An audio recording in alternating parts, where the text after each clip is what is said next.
আজকে আমি রুকুর যে সুন্নতগুলো সেই সুন্নতগুলো আমি বলবো। শুনেছেন কেরাতের মধ্যে সুন্নত, আমার অন্য একটা ভিডিওতে আমি বলেছিলাম যে কেরাতের মধ্যে কী কী সুন্নত, আর আজকে আমি বলবো যে রুকুর মধ্যে কী কী সুন্নত আছে। রুকুর মধ্যে সুন্নত হলো 1 নম্বর তাকবীর বলা, তাকবীর বলা অবস্থায় রুকুতে যাওয়া, তাকবীর বলে রুকুতে যাওয়া এটা সুন্নত। আর 2 নম্বর হচ্ছে রুকুর মধ্যে উভয় হাত দ্বারা হাঁটুকে ধরা, এটা 2 নম্বর সুন্নত। 3 নম্বর হচ্ছে হাঁটু ধারণ করার সময় হাতের আঙুলগুলো ছেড়ে রাখা, এটা কিন্তু সুন্নত, 3 নম্বর সুন্নত। 4 নম্বর হচ্ছে উভয় হাত সম্পূর্ণ সোজা রাখা, 2টো হাতকে সম্পূর্ণরূপে সোজা রাখা, আর আঙুলগুলো ছেড়ে আঙুলগুলো বা তোমার কনুইটাকে মানে কোনো বাঁকা না করা, উভয় হাত সম্পূর্ণ সোজা রেখে এবং কনুইটাকে যেন বাঁকা না হয়ে যায়, এটা সুন্নত। 5 নম্বর হচ্ছে পায়ের যে গোছা, যেটা আমরা বলি নলা অনেকে বলে, হাঁটু ও উরু সম্পূর্ণ সোজা রাখা, হাঁটুর সামনে বা পিছনের বাঁকা না হয়ে যাওয়া, এটা সুন্নত 5 নম্বর। 6 নম্বর হচ্ছে মাথা, পিঠ ও কোমর, মাথা, পিঠ ও কোমর সমতল রাখা, বারাবার সারাবার রাখা, সমান রাখা, উঁচু নিচু না করা, এবং পায়ের দিকে নজরটাকে পায়ের দিকে রাখা। 7 নম্বর রুকুর মধ্যে কমপক্ষে 3 বার তাসবিহ পড়া, রুকুর মধ্যে কমপক্ষে 3 বার তাসবিহ পড়া।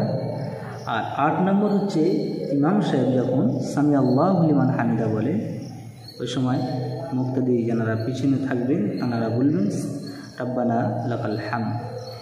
আর যখন একাকী নামাজ পড়বে একইভাবে উভয়ে দুটো সামি আল্লাহু লিমান হামিদা বলার সাথে সাথে রাব্বানা লাকাল হামদ একাকী অবস্থাতে দুটোকে বলতে হয়, এটা সুন্নাত।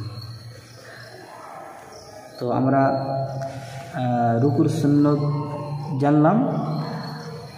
আরেকটা সুন্নত আছে যেটা হচ্ছে রুকুর মধ্যে পুরুষ উভয় হাত বগল হইতে পৃথক রাখা, এটাও জেনে রাখা দরকার যে রুকুর মধ্যে পুরুষের উভয় হাত বগল হইতে পৃথক রাখা, এটাকে সুন্নত বলা হয়।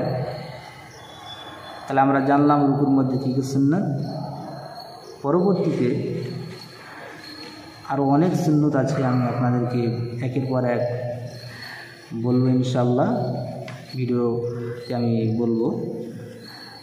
যারা শিখতে আগ্রহ আছে, যাদের খুবই শিখতে যাদের আগ্রহী, তারা আমার ভিডিওটাকে মানে শেয়ার করবেন এবং আমাকে ফলো করবেন।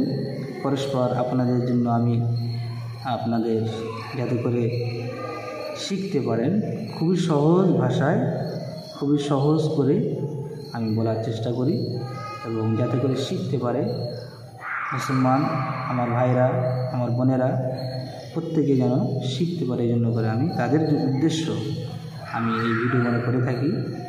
তো একটা করে লাইক কমেন্ট শেয়ার করবেন। আল্লাহ পাক আপনাদের এই একটা লাইক এবং কমেন্ট শেয়ার করার দরুন হয়তো কোনো ভাই হেদায়েত পেতে পারে। আল্লাহ পাক চাইলে এই রসিলাতে নাজাতের জরিয়ে আল্লাহ পাক করতে পারেন কিয়ামতের দিন হাসরের মাঠে, জন্য করে শেয়ার করবেন।